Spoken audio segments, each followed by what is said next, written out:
आपण माने सबुबले घांट तरकारी बनेकी खाउथिबे किंतु द्वितीय घांट तरकारी बनेकी खाइबार मजा ही किछि अलग। ताहले चलंतु आज बनेइबा द्वितीय स्पेशल घांट तरकारी। ए घांट तरकारी को मु टिके अलगा स्टाइल रे बनेइबी जोटा कि टेस्टी लागिबा सहित बहुत जल्दी मध्य बनि जिवो। मु सब परिबा को काटी नेइछि कखारु अमृतभंडा तापर अछि ओल्लो बोईताळु तापर पोटल पोइनाडी बीन्स छुई गाजर तापर एठी बंधाकोबी नेइछि तापरे एठी बाइगण को काटिकी मु पानी रे पकै नेइछि जेमति कळा पडिबनी। तापरे मुग सोला आ मटर को मु पूर्व दिन राति रु भिदेई नेइथिली निहाती 5-6 घंटा पूर्वरु आपण माने भेदेई नेबे।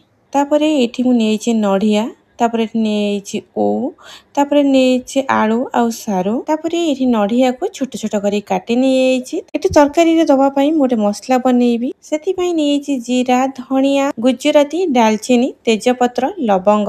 एठी मु मसला बनिया पई नेइले अदा रसुण पियाज टमाटो पियाज को भाजी के दबा अदा रसुण टमाटो को ग्राइंड करी नबा ता सहित मु देदेली नढिया भला भाबरे ग्राइंड करी नेली। तापरे एठी कढ़े दे देबी तेल तापरे एठी पियाज को देई दबा पियाज टिके भला भाबरे भाजी हे गला परे एठी मसला रो बटा को देई दबा भला भाबरे गोळेई नबा मसला को भला भाबरे कसी नेबे। प्रथमे एठी मु मसला को भला भाबरे कसी नेबी 1 ରୁ 2 मिनिट पई भला भाबरे कसी सारला परे तापरे पकै देबे एठी लूण हळदी लंका गुंड जीरा गुंड धनिया गुंड करी पाउडर देकी मसला को भला भाबरे गोळेई नबा तापरे 2 ରୁ 3 मिनिट पई भला भाबरे कसी नबा। आपण माने थरे एही टाइप रो घांट तरकारी बनेई की देखंतु बहुत कम तेल मसला सहित आपण मानकर रेडी हे जिवो ई स्वादिया घांट तरकारी। एठी मसला को 2 मिनिट पई भला भाबरे कसी सारला परे एठी दे दबा पानी पानी देके मसला को भला भाबरे गोळेई नबा और ढांकी के छाडी दबा मसला भला भाबरे सिझिबा पई।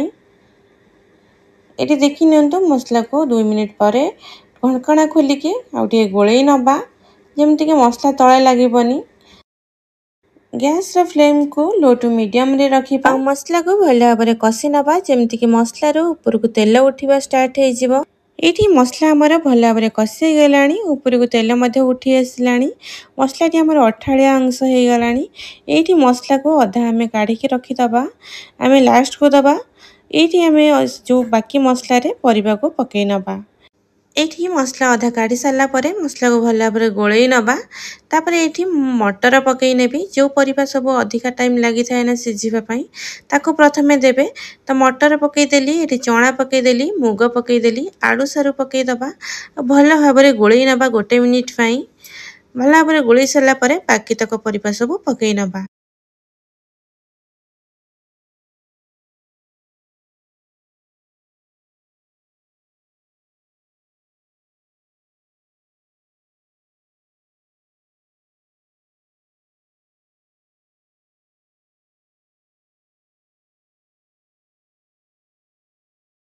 एठी सब परिबा तक देई सारला परे एठी पकै दबा स्वाद अनुसार लूण तापरे आधा ग्लास पानी देकी हमें छाडी दबा ढांकी के सिझिबा पई।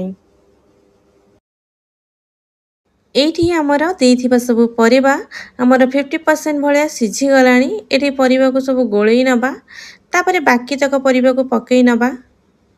एठी मु देदेली बाइगण आ बंधा कोबी परिबा को देकी ढांकी के छाडी दबा भला भाबरे सिझिबा पई। एठी घांट तरकारी दबा पई गोटे स्पेशल मसला बनेई नबा जोटा कि यार स्वाद डबल ट्रिपल बनेई दबो आ आपण माने को बहुत ही बढ़िया लागिवो थरे ही टाइप रो निहादी बनेई की खांतु। तो मसलाटा आपण माने गरम मसलाटा जोटा किनी की दोचंती एटा घरे बनेई की दियंतु तरकारी रो स्वाद बहुत ही बढ़िया बनेई दबो। एठी सब मसला को ड्राई रोस्ट करि नबा भला भाबरे जेमति भाजी नै जिबा एठी भला भाबरे भाजी हे गला परे गोटे हेमदस्ता नै जिबा हेमदस्ता रे दे दबा मसला भला भाबरे कुटी नबा।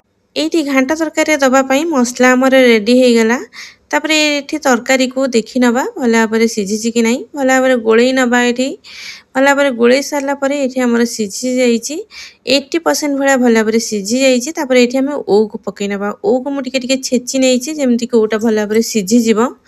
तापरे एठी नढिया जोटा काटी के रखितले ताकू देई दबा तापरे गोळेई नबा गोळेई के ढांकी के छाडी दबा आउ 5 मिनिट पई भला भाबरे सिझी गले देखि न एठी भला भाबरे गोळेई नबा गोळेई सारला परे एठी मु मसला जेति कि बाकी रखितली ताकू देई दबा मसला देकी तरकारी को भला भाबरे गोळेई नबा। तापरे एठी दे दबा कोरा नढिया ଦେଇକି ଭଲ ଢାଙ୍କିକି ଛାଡ଼ିଦେବା ଆଉ 2 ମିନିଟ୍ ପାଇଁ। ତାପରେ ଏଠି ଦେଇଦେବା ସ୍ୱାଦ ଅନୁସାରେ ଚିନି ଦେଇଦେବା। ଚିନିଟା ଆପଣମାନେ ନିହାତି ପକାଇବେ, ଚିନି ଜାଗାରେ ଗୁଡ଼ ବି ପକାଇ ପାରିବେ। ତରକାରୀର ସ୍ୱାଦ ଟିକେ ଖଟା ମିଠା ଲାଗିଲେ ହିଁ ବହୁତ ବଢ଼ିଆ ଲାଗିଥାଏ। ଏଇଠି ଆମେ ଘର ତିଆରି ଗରମ ମସଲା ଦେଇଦେବା, ଯେଉଁଟାକି ତରକାରୀର ସ୍ୱାଦ ବହୁତ ହି ବଢ଼ିଆ ବନେଇଦେବ। ଆପଣମାନେ ଥରେ ଏହିପରି ନିହାତି ବନେଇକି ଦେଖନ୍ତୁ, ଆପଣମାନଙ୍କର ଘାଣ୍ଟ ତରକାରୀ ବହୁତ ହି ବଢ଼ିଆ ବନିବ ଆଉ ବହୁତ ସହଜରେ ମଧ୍ୟ ବନିଯିବ। ଏଇଠି ତରକାରୀରେ ଆମେ ଗୋଟେ ଛୁଙ୍କ ଦେବା। ତ ଏଠି ମୁଁ ଗୋଟେ ନେଇଗଲି ତଡ଼କା ପ୍ୟାନ୍, ସୋରିଷ ତେଲ ଦେଇଦେଲି, ଜିରା ଫୁଟଣ, ତାପରେ ଏଠି ଦେଇଦେଲି ଶୁଖିଲା ଲଙ୍କା, ତାପରେ ହେଙ୍ଗୁ ଦେଇଦେଲି, ତାପରେ ଏଠି ଦେଇଦେଲି କସ୍ତୁରୀ ମେଥି, ତାପରେ ଟିକେ ଲଙ୍କା ଗୁଣ୍ଡ ପକାଇ ଦେଇକି ଟିକେ ଭଲ ଭାବରେ ଗୋଳେଇ ଦେଲା ପରେ ଆମେ ତରକାରୀରେ ପକାଇଦେବା। ତାପରେ ଧଣିଆ ପତ୍ର ଆଉ କୋରା ନଡ଼ିଆ ଦେଇକି ଆମର ରେଡି କରିଦେବା ଦ୍ୱିତୀୟ ସ୍ପେଶାଲ ଘାଣ୍ଟ ତରକାରୀ। ଏଠି ଦେଖି ନିଅନ୍ତୁ ତରକାରୀର ଲୁକ୍ ଆଉ ବଢ଼ିଆ ଆଉ ସୁନ୍ଦର ବନିଥିଲା। ଆପଣମାନେ ନିହାତି ଥରେ ଏହିପରି ଭାବରେ ବନେଇକି ଖାଆନ୍ତୁ। ଭିଡ଼ିଓ ଭଲ ଲାଗିଥିଲେ ଲାଇକ୍ କରିଦେବେ, ସବସ୍କ୍ରାଇବ୍ କରିଦେବେ। ରହିଲି, ଜୟ ଜଗନ୍ନାଥ।